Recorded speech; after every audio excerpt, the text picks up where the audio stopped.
Amen. Ok, donc on peut continuer. Donc il a juste dit à ces personnes-là que s'il y a bien quelqu'un qui est bien placé pour savoir tout de moi, c'est bien lui. Donc en gros, je ne peux pas je peux pas le fuir en fait. Je peux pas le fuir, je peux rien. Maintenant, si vous me tuez, il me tue. Peut-être, nous on va peut-être ça dans le sens où, voilà, il pouvait faire quelque chose.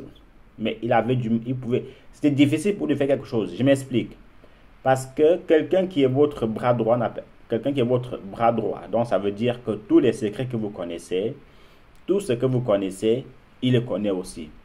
Il connaît votre famille, il connaît vos faits et gestes. En fait, c'est votre double, si on peut l'appeler ainsi. C'est votre double. Et qu'est-ce qu'on peut bien faire? On peut peut-être prendre des précautions, il n'y a pas de souci du tout. Mais toujours est-il que si notre double, si notre ombre veut nous tuer, la probabilité en fait que cela se réalise, elle est fortement élevée. Mais la probabilité que cela n'arrive pas, elle est faiblement élevée. Puisqu'il connaît, il connaît tout de nous. Voyez un peu. Donc, c'est-à-dire quoi? C'est-à-dire que les gens seront des traîtres.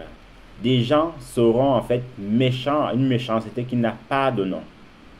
Et on sait tous, on connaît tous en fait ce qui s'est passé après. Donc des gens qui se rendent coupables d'une trahison. Il y a aussi en fait emporté.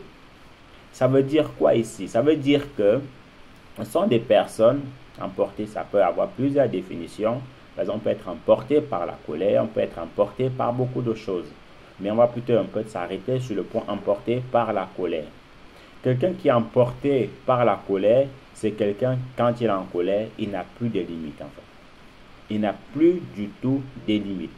S'il veut tuer, peu importe ce qu'on va lui dire, peu importe comment on va l'arrêter, il va seulement en fait atteindre son but ou va seulement en fait arriver à ses fins, comme on dit. Emporté dans beaucoup de choses. Donc c'est vraiment quelqu'un qui est livré. Je crois que c'est dans cette semaine-ci qu'on lisait le passage là que celui qui se livre au péché est esclave du péché.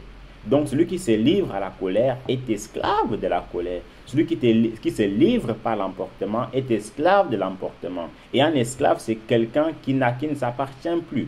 Il appartient en fait à il appartient à ce qui domine sur lui. Si c'est la colère qui domine sur nous, ben on sera esclave de la colère. Si c'est le vol qui domine sur nous,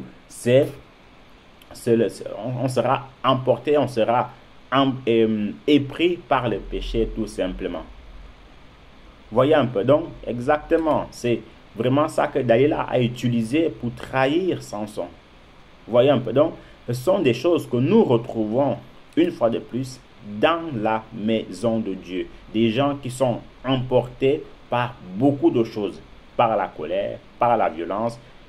Parfois, ça se demandait, est-ce que ces personnes sont véritablement converties? On se demande parfois si ces personnes ont vraiment travaillé leur cœur. Autant de questions qu'on peut se poser. Le point 16. Enflé d'orgueil. Opinion très avantageuse qu'une personne a de sa propre valeur aux dépens de la considération due à autrui. La satisfaction d'amour propre que donne quelqu'un, donne quelque chose. Il y a deux mots ici, enflé d'orgueil. On va d'abord s'arrêter sur le mot enflé. Par exemple, quelqu'un qui a une blessure au pied, à la main, au bras. Quand on dit que la blessure en fait a enflé, ça veut dire quoi? Ça veut dire en fait que la blessure a gonflé. Donc à la base, s'il y a une blessure normale, ça fait déjà mal. Maintenant que ça enfle ou que ça gonfle, donc il y a déjà en fait en gros un énorme défaut ici, le mot enflé. Il y a un autre mot d'orgueil. Donc ça veut dire en fait qu'il a dépassé l'orgueil. Il a dépassé la définition de l'orgueil. Il est au-delà de l'orgueil. Il est au-dessus de l'orgueil puisqu'il est enflé. En gros, en Afrique où il y a quelqu'un qui marche avec les épaules relevées. Ça, c'est ce qu'on appelle enflé d'orgueil de manière pratique. Quelqu'un qui a une haute opinion d'elle-même. La Bible dit aussi en fait que quand vous vivez entre vous, frères et sœurs, n'ayez pas une haute opinion de vous-même, mais considérez premièrement les biens des autres après les vôtres. Mais on voit que quelqu'un qui est enflé d'orgueil, c'est quelqu'un qui, lui, il a une haute, qui fait tout le contraire de ce que la Bible demande. Et la Bible dit encore une fois de plus que dans le livre des Proverbes, qu'un autre te loue et non ta bouche, qu'un étranger et non tes lèvres. Donc, en gros, n'ayons pas une haute opinion de nous-mêmes.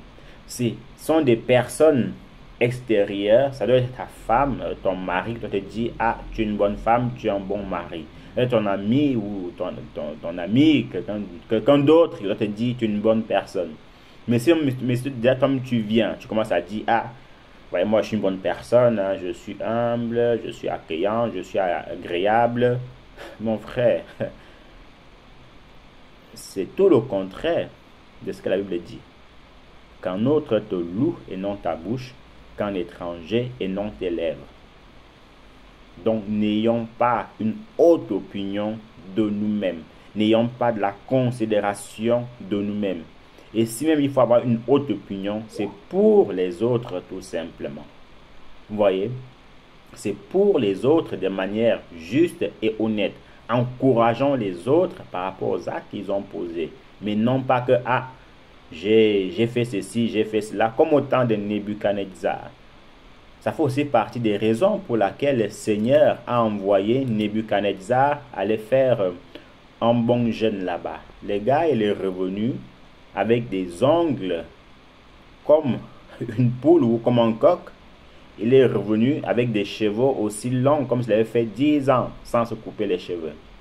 Pourquoi? Parce qu'il s'est dit, n'est-ce pas moi, dans le livre de Daniel, n'est-ce pas moi le grand Nebuchadnezzar qui ai construit cette grande ville, Babylone, n'est-ce pas moi? Il avait oublié qu'il y avait quelqu'un plus grand que lui. Et comme nous aimons bien notre Dieu, qui dit que celui qui sera élevé sera abaissé, celui qui s'abaisse sera élevé. Nebuchadnezzar s'est élevé lui-même et le Seigneur l'a rabaissé.